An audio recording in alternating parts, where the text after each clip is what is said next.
Balikan naman po natin ang balita kaugnay ng mga reklamo sa sobrang mahal na singil sa mga school service. Dahil dyan, ang Land Transportation Franchising and Regulatory Board o LTFRB ay pinag-aaralan ng gawing kada kilometro ang singilan. Ibig sabihin, kung malapit lang ang bahay ng estudyante, ay mas mura ang bayad. Nakatutok si Julio Segovia. Hindi lang mataas na matrikula at gamit pang eskwela ang binubuno ng mga magulang tuwing pasukan. Inireklamo rin nila ang mahal na singil sa mga school service. Sa report na natanggap ng National Center for Commuter Safety and Protection, may ilang school service na umaabot daw sa 7,000 piso ang buwan ng singil kada estudyante. Unfair na talaga yon. Matagal ng panahon na inireklamo ng mga magulang yung napakamahal na singilin sa mga school buses. Dahil sa mga natatanggap na reklamo, pinag-aaralan na ng LTFRB na baguhin ang sistema ng singil sa mga school service. Sa halip na fixed rate, kada kilometrong singil ang isinusulong ngayon ng ahensya.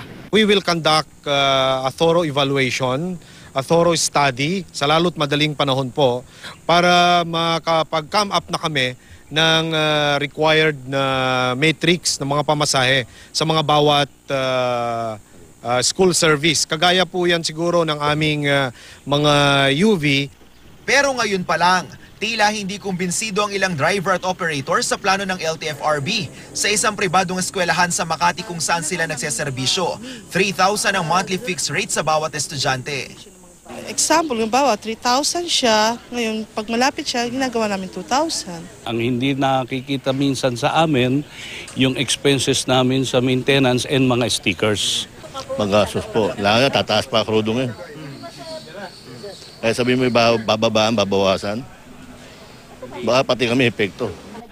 Pero higit pa sa singil ng school service, kaligtasan ng mga estudyante ang dapat na isaalang-alang. Kaya nag-inspeksyon ng LTFRB kanina. Gaya ng mga public utility vehicle, may age limit din ng school service. Hindi dapat higit sa 13 taon ang edad nito. Ay kailangan nakalagay na malaking-malaki school service at ang pangalan ng eskwelahan na kung saan ito naka-accredit at ang aming mga hotlines sa LTFRB dapat nakalagay ang maximum capacity at passenger ng school bus service. Saka kailangan talagang yellow yung ating bus service para nakikita malayong-malayo pa alam na ito ay isang school service. Sa likurang bahagi, dapat may nakasulat na babala.